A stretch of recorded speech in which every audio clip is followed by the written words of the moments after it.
बिहार में चुनावी सियासी पारा चरम पर है। सियासी रण में अब आरक्षण का दांव भी आ गया है। विकास के मुद्दे पर चुनाव लड़ने का दावा करने वाले सीएम नीतीश कुमार ने अब आबादी के हिसाब से आरक्षण की हिमायत की है।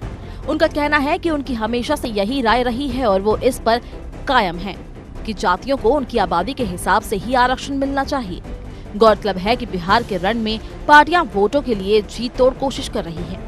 रोजगार और कानून व्यवस्था से लेकर घोटालों की जमकर चर्चा हो रही है, लेकिन अब बारी आ गई है नए सियासी औजारों को आजमाने की।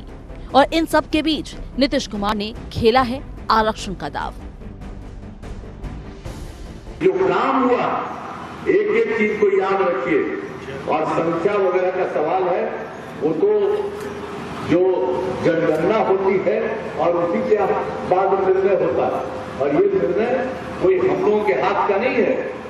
जनगणना वाला हम लोग तो चाहेंगे भी जितनी आबादी है उस हिसाब से उसको रिजर्वेशन का प्रावधान होना चाहिए।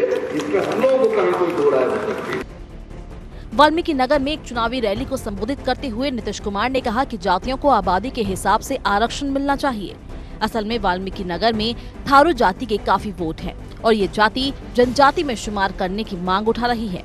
इसी का समर्थन करते हुए नीतीश ने कहा कि जनगणना हम लोगों के हाथ में नहीं है, लेकिन हम चाहेंगे कि जितनी लोगों की आबादी है उस हिसाब से लोगों को आरक्षण मिले।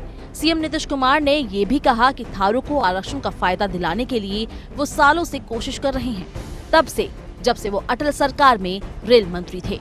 दरअसल इस बार बिहार चुनाव में रोजगार और नौकरी बड़ा मुद्दा बना हुआ है। ऐसे में आरक्षण का दाव खेलकर नीतीश अपनी कमजोर स्थिति को मजबूत करना चाह रहे हैं।